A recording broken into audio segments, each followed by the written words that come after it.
welcome. I'm really excited to be here today, and also a special welcome to all of our virtual attendees joining.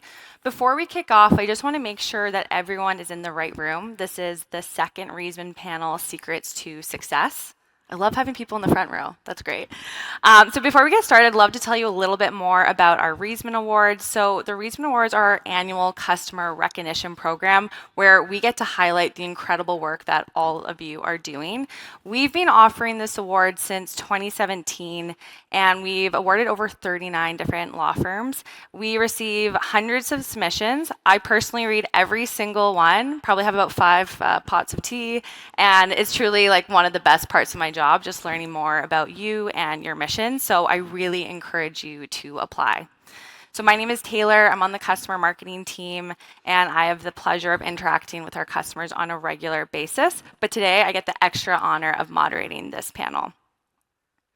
So the purpose of today's panel is really to spotlight 2 of our incredible winners and learn how they've achieved incredible growth, delivered standout client experiences, and their secrets to success. So a huge warm welcome to our panelists today. I'm thrilled to introduce Natasha Nazareth from Nazareth Bonificio Law, winner of our Excellence in Client Service Award, and David Wynn from Wynn Law, winner of our Best Growth Story. Yeah, big round of applause. So before we get started, we're going to show 2 quick videos to get to know our Reisman winners today, and then we'll jump into the discussion, have a couple minutes for questions at the end. But first up, let's go. We practice law as a force for good. Our clients know that we're in this together and that we're small business owners just like they are. We can help uplift their goals and make a plan to get them where they want to be. My name is Natasha Nazareth. I'm co-founder of Nazareth Bonificio Law. We're located in Rockville, Maryland. We became a Clio customer in 2021. As Maryland's first certified B Corp law firm, our mission is to drive change for purpose-driven businesses and underserved entrepreneurs. So the Bureau of Labor Statistics show that most small businesses fail in the first 5 years because of lack of access to know-how, capital, and markets. What happens when people don't have access to counsel is that they tend to go online and do it yourself documents that are full of mistakes and increase risks and problems for the business in the long run. What we can do with businesses is make sure that they're doing the right things for their stage of the business so that they can thrive. Client service is important to us, and we invest in it because happy clients send other happy clients, but they also pay their bills. We're able to provide sophisticated legal services at a lower price because we have automated a lot of our processes. With Clio, we do have a 90% collection rate, and we've been able to increase our revenue 50% year over year. As a certified B Corp and the type of clients we attract, they want to pay their bills. They're happy with our service. I love coming to the office every day and knowing that every interaction I have is going to help somebody be their best self so that they can thrive. Woo! I also moonlight as an actress, so sometimes I might be in our customer videos. And then next we have Wynn Law. I came from a refugee family, and my parents having to navigate the systems by themselves, I could definitely see the struggles that they had. And I think everyone here in our office have experienced that. And so when I help my clients, I see my parents in them. My name is David Wynn, here at Wynn Law. We're here in Indianapolis, Indiana, and I've been a Clio customer since 2023. Indianapolis has the largest Burmese community outside of Burma or Myanmar. And there are no other law firms that are serving that particular community, the Burmese community. So imagine you're a refugee or immigrant and you have a legal issue. Where do you go? Maybe you don't speak English. Maybe the legal problem is so unique to your culture that a lawyer down the street might not understand. So I think the impact of not only being able to speak their language, but also show them representation is the fact that they don't have to use their children as interpreters. They can speak to us honestly. They can feel at home. I think what makes our growth story unique is that we didn't go into this about the money. The best part of our work is that we see the humanity in our communities, and we see also the gap in legal literacy, especially for refugees and immigrants who have recently come from a different country or culture. We want to be able to provide them with the education so that they understand how they can live in this new country of theirs. And so the byproduct of our growth has been around education. And as a result, the community has really found a new home for their legal services. In the last year, we've grown from a revenue of $400,000 to over $1 million based on our idea that we want to be able to educate our communities about the law and give them that legal literacy that not only can they empower themselves, but they can empower their families and their neighbors. Clio has revolutionized how we work and how we interact with our clients. We don't have to focus on the bottom line, but we can focus on our clients and our mission. There's definitely a justice gap amongst the refugee and immigrant population in the United States. And we hope that we're helping to bridge that gap a little bit here.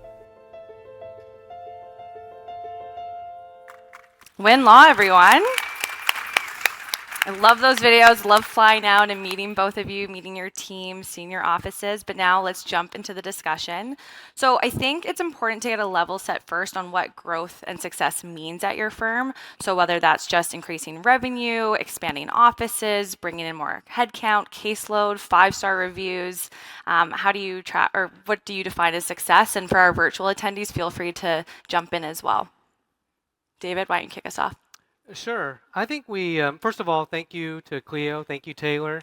I think what you saw in the video, if I may, just a bit, is I think our success is not only through the use of Cleo, but really a team effort. Because as you can see, the foundation of the work that we do is in regards to the representation and the language that we're able to provide our clients. I honestly would not be able to do it without the folks on my team. And so I think kudos to our team. And I'll give a shout out to Zilide Martinez and my little buddy Leo here. Leo, you want to wave? He's future legal professional, I'm sure. 8-year-old that is trying to experience CleoCon. But I think when it comes to growth, I think it's sort of a combination of all of that, Taylor. Because we are focused on legal literacy, it is the hits that we get on social media. It is the clients that come into our office that do retain us, and the amount of cases that we do retain. But I think when I see growth, I think you see in the video, it's the celebrations and the successes that we get to celebrate with our clients. And I think that for us is a part of our growth story is making sure that we're able to get clients who come in from wondering how to deal with this legal issue all the way to a success story and celebrating their journey. Amazing. And Tasha, how do you define success?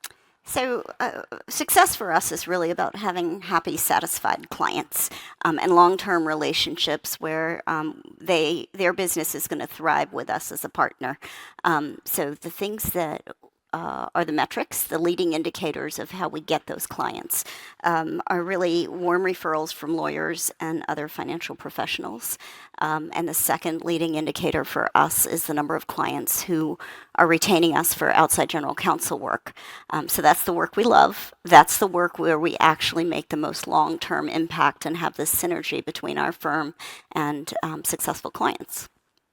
Amazing. I'm sure a lot of people in the room are like, "Okay, what's the secret what's the secret sauce?" David, you grew your firm from 400,000 to $1 million in just under a year, and Natasha, you've been growing your revenue 50% year over year. So, if you had to kind of single in on one thing, what would you say was kind of the most important thing you did to grow your practice? And Natasha, why don't you kick us off? We are really breaking the mold when it comes to client service. And the way we've done that is actually flipping our use of technology from making it more efficient for us to using technology to increase our client contact and the amount of time that we spend in conversation with clients. And do you have an example that you maybe be willing to share? Sure. So, we do things like we answer our own phones. And part of the way we're able to do that without losing billable time, is we use a Clio integration that tracks all of our time. And we integrate that with voice over IP. So there's a seamless technology and human web that's happening. Amazing. David, what about you? Yeah, I think for us, when our clients come to us, obviously they've got a legal need, but we see more than just that legal need. We see an opportunity to provide them with education and an understanding of the law. Given most of our clients are refugees and immigrants, it doesn't mean that all of our clients are refugees and immigrants, but the vast majority of them are. And so we use that opportunity to not only represent their legal rights, but then also empower them through education, so that way they can, I guess you heard in the video, not only can they understand what they're going through and what their options are, but they can also pass that along, right, to their family, their friends, their communities, because as we heard this morning from Jack, folks are getting their legal understanding not only from colleagues or families, but they're also getting it from Google. We want to be able to work on demystifying some of those things by educating them. And as you also saw in the video, we've got whiteboards in every office and every conference room. And I think education for us is a real kind of key component of that growth and kind of for us what we bring to the client service. Right, and I would think that you'd get a lot of referrals from that as well. Absolutely. I think people, I think a lot of times, as we probably all know, people have these jokes, right, of the legal profession. And what I've learned over the last 15 years of practice is it is a complex process. It's not a very easy one. And so for us to be able to use whiteboards and be able to write it down and draw it out for them, it allows them to be able to understand not only what they're hearing, but what they're seeing. They can take pictures of it, and then they're able to take that and digest it. And I think people walk out, feeling satisfied that they, were able to learn and figure out something. And then I think they then say, hey, you've got this question, go check them out. Natasha, I know you're also really passionate about legal literacy. How is that being a path for growth as well? So I'll give you two examples. We have designed a series of one-pagers that are really beautiful handouts that clients can either download on our web or we give them out in lots of places in the community. And they're what to expect. So when we break down a complex process into most of them are not just 4 or 5 steps, they're 10 or 12 steps. And we are able to give them a breakdown. We're also able to tell them where there are going to be times that they will be waiting and how we're going to keep adding value while they're waiting. That's really useful to the client, and it sets expectations, and it alleviates anxiety that they might otherwise have. Another example that I'd like to lift up is we wrote a blog article on what's an evergreen retainer. Believe it or not, if you go Google evergreen retainers, you'll find sort of the high level of it that is explained to lawyers, but it's very difficult to find how it's explained to clients and what the value is to them. So how does that translate to business, right? They know what to expect in terms of the financial relationship, and it means that our cash flow is very steady and predictable. So that then means we're spending less time and effort on collections, and we're able to keep our rates very accessible and affordable, which is exactly what we're there to be doing for our clients.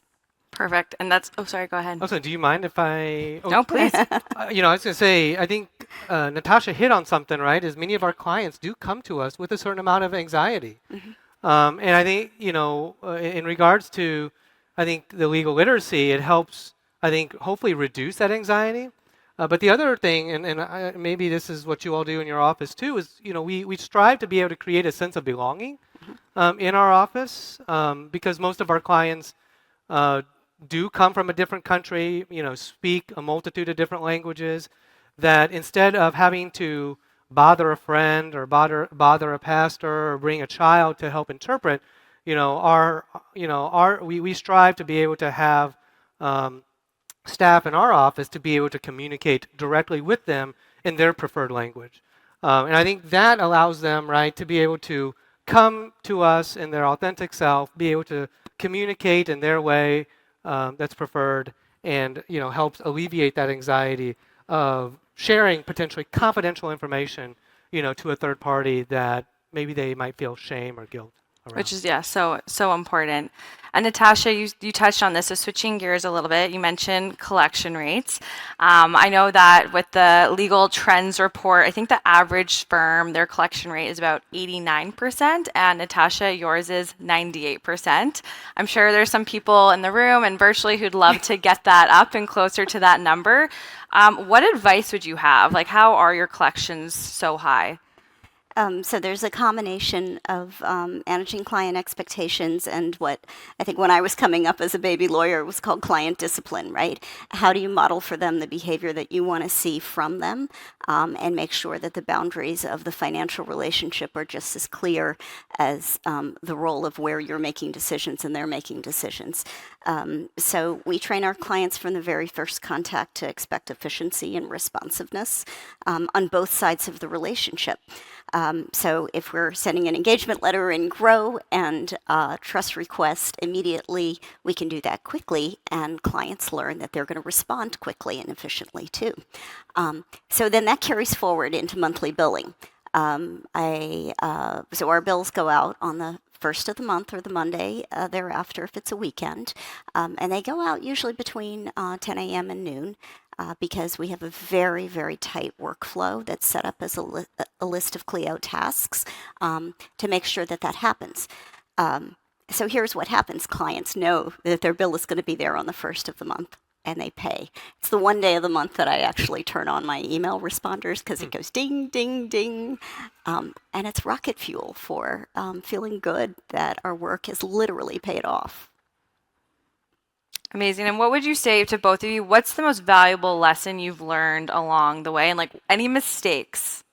I think it's great to talk about mistakes along the way. Do you have anything to share that you think other people could learn from you? I would say that some mistakes that I've experienced and probably still do experience is thinking that I can do it all myself. And I would say, as part of sort of the best growth story, or what, and I'm still on that journey, by the way, is trying to find ways to buy back my time. Buying back my time, like, through the use of Clio, buying back my time to try to, contract with a vendor downstairs to be able to build out some things for me so that I'm not having to do it. Learning more about what I can do to, automate my practice instead of trying to manage some of these day-to-day tasks that lawyers do, kind of one-on-one individually, So, finding ways that I can sort of buy back that time and focus on more of the things that I love to do. Yep, that's great. That makes sense. And what about you, Natasha?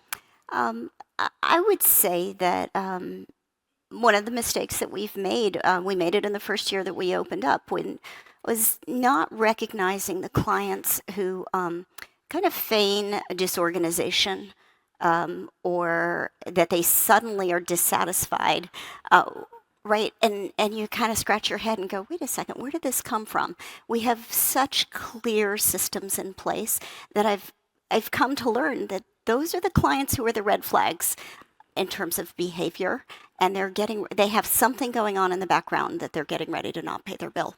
And having that conversation early and repeating the conversation as many times as necessary is, it's what protects us. At the end of the day, we're a family-owned business, right? And we're supporting two families, and we need to make sure that that we're bringing home the bacon to our families.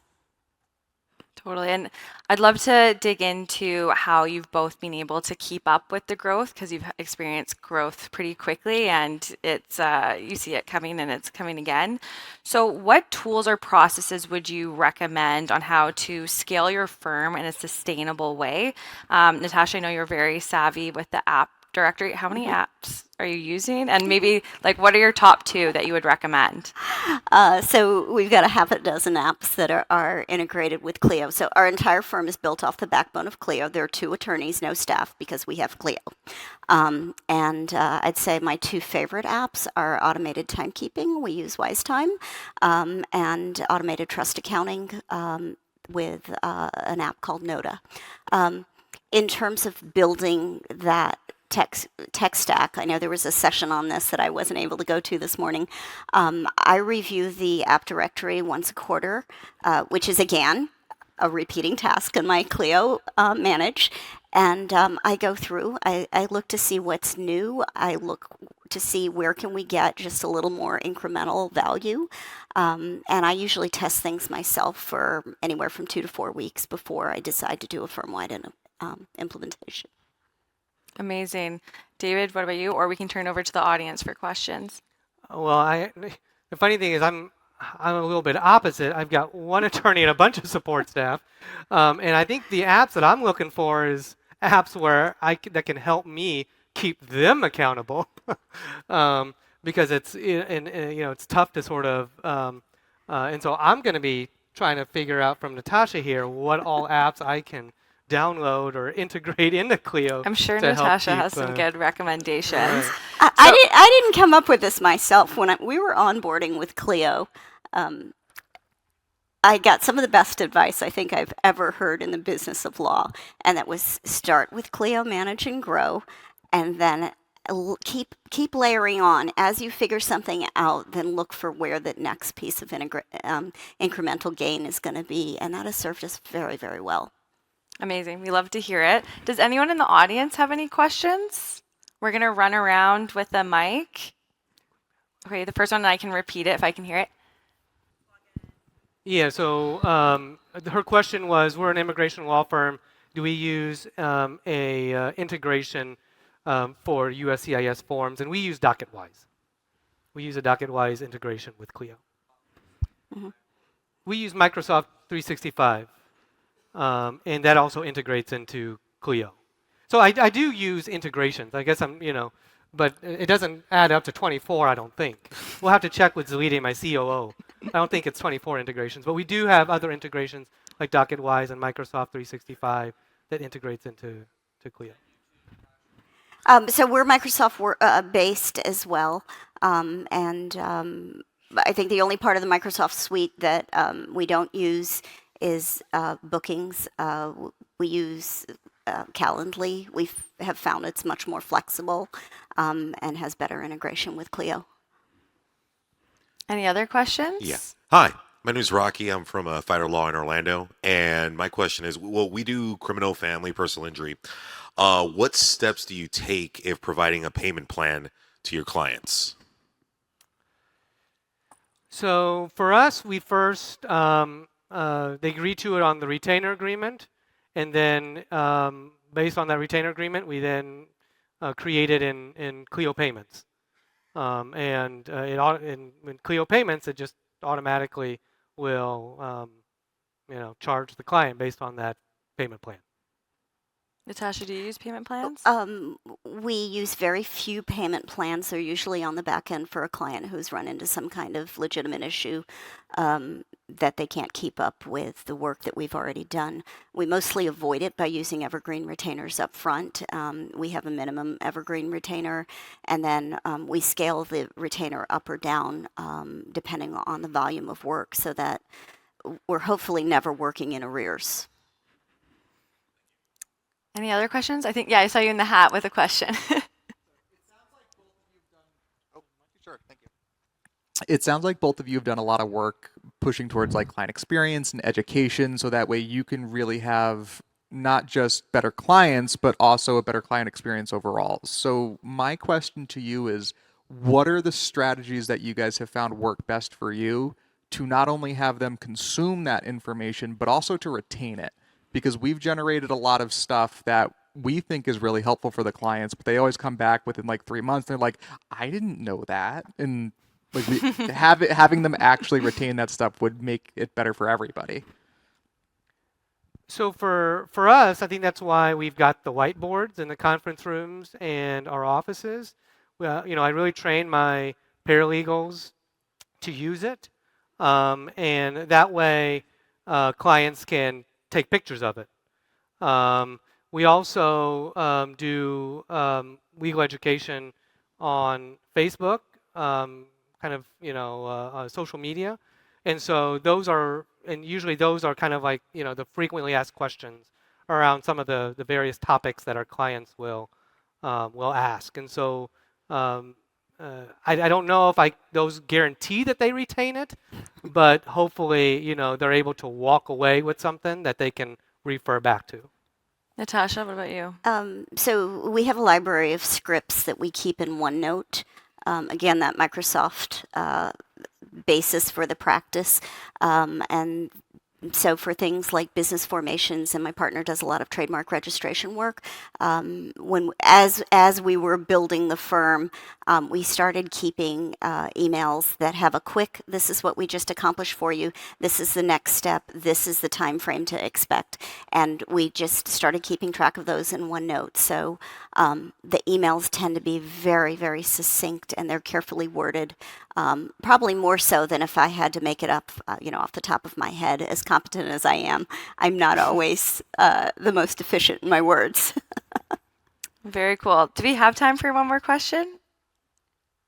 No. Okay, rats. This needs to be an hour-long session. I feel like we're just getting started. But Natasha and David have graciously said that they'll stick around for about 15 minutes outside to answer any other questions. But a massive thank you, Natasha and David, for joining us. And thanks again for everyone attending.